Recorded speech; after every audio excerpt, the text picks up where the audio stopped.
the goal is, oh, here's another test. But let's see, well, it's not working. Yeah, it's a little bit on the, it's slightly on the loose side. Yeah. You want, okay, now it's kind of working. No, we're losing it. It's a little bit too loose. So it's a little bit on the, like I said, like 2 to 7 swings. And this one is like 6 bordering 7, so it's kind of on the loose side. Well, when I 2, 3, 4, 5, 6. Yeah. I know that 7 is okay, but I try to keep it between 2 and 5. I do too. Yeah, I do too. Yeah, this is a bit much. I mean, if you can, if you're too tired, then 7. Right. So the test, if it's like 2 or 3 swings, then what happens with this test as you tap it is it actually rises. And I think what's happening is you're tapping it and then it like jerks it, and so it kind of comes up and it stays not like that. Okay, we'll get to pinning. Cool. Yeah. I won't explain it in depth now, but we'll get there. Yeah. Sounds good. There you go. Make sure you get the drop screw on the right side, the bottom of the drop screw underneath. Don't pin it upside down with the. I've done that. We all have. So we're gonna. Sometimes when you have a broken bird's-eye, sometimes you want to just find a new flange is easier, but I don't know. This is kind of a weird, slightly, it's an older, antiquated flange, and we didn't have any that fit, so we're gonna do this repair. So what I did, the first step, it wasn't broken off all the way. It was. So the crack starts about here and then goes through the hole to the end. So this little piece right here was off. It was like pulling away a little bit. So I put a toothpick in here to wedge it open. You don't want to wedge it open so far that it breaks it off. We want to salvage whatever is still on there that we can. So I just kind of gently put that in there to open it up. Just enough so that I can fit glue in there. And while it's wedged, then I got another toothpick and just kind of worked the glue in there and kind of push it with my finger, and then this has been gluing just with vice grips as our clamp for a couple days. All right, now, usually when we do this, we when there's not a broken bird's eye, we want to find a pin that fits, right, the bird's eye, the largest pin that you can push in and out with your fingers only, no tools. So find the largest one that you can do, and then we go 2 half sizes, because they're all in half sizes, 19, 19 and a half, 20, 20 and a half. So if the last one that you can fit is, say, a 20, then we're going to use a size 21, because that's 2 half sizes, okay?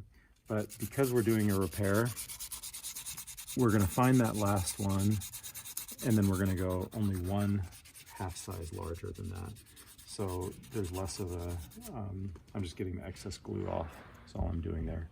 So there's a little bit less of a safety factor,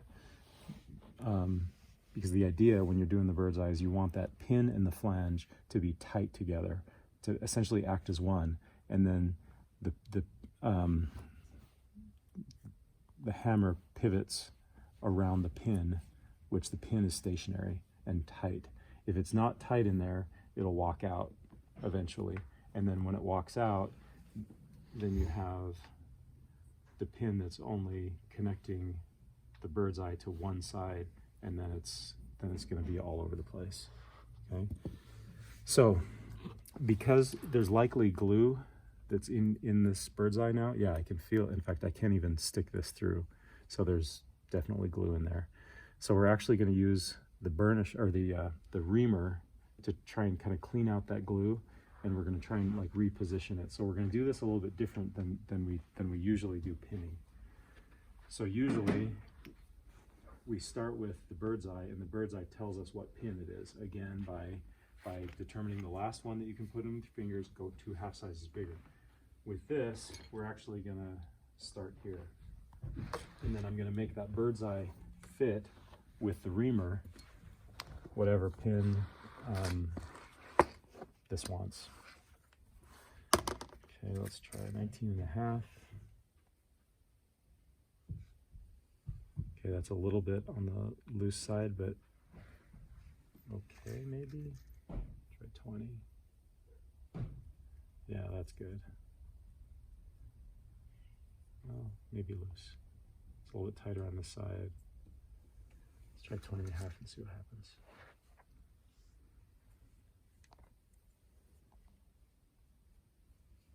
Okay, that feels good. So go ahead and feel that. That was a 20.5. Mm-hmm. All right, now I'm gonna try and work some of this glue out of there with this reamer.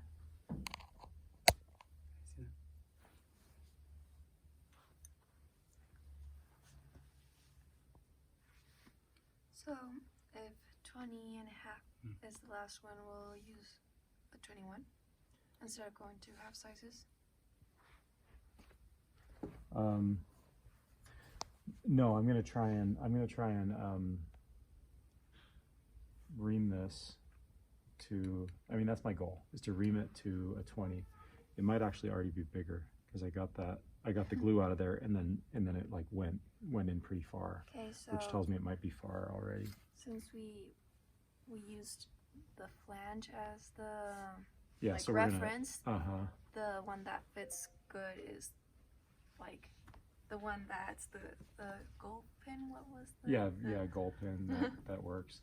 But we're now gonna ream that because I just put this in. This is a 20, and that's like super loose. So we're gonna end up having to ream and burnish that one a little bit bigger. Mm-hmm.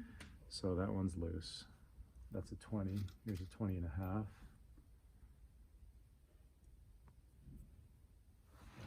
And I can definitely put that in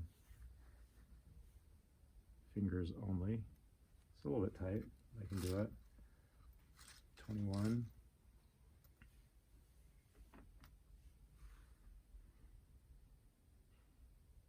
Yeah, I can't get that. Just fingers only. Like there, that's pretty much as far as I can get it. And if I push it any further, it's going to be stuck too much for me to be able to pull it out by fingers. So 21 is now our pin. So scrap what I said about 20.5. It's now 21. See how the 21 fits? Okay, it's a little bit tight. And on this side, also a little bit tight.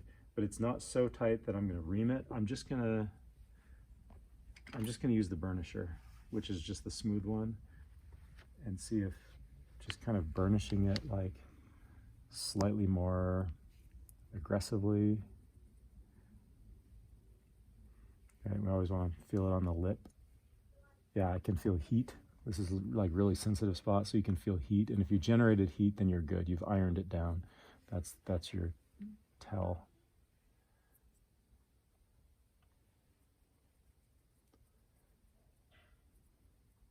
And that means that it's smooth around Instead of little fuzzy. What if we accidentally burnish it too much, so it's now loose, but we can't use a bigger needle, otherwise we'll re-break the bird's eye?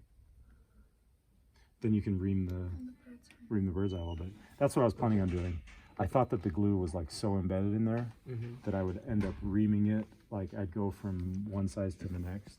Remember, 20.5 was originally our target pin, but then it ended up, yeah, we ended up having to go 21.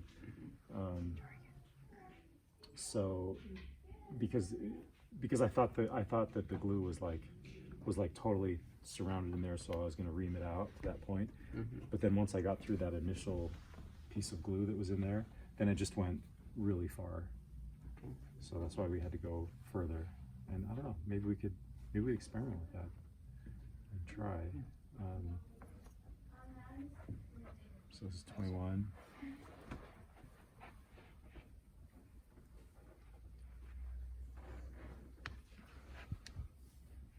And now we hope that it doesn't break.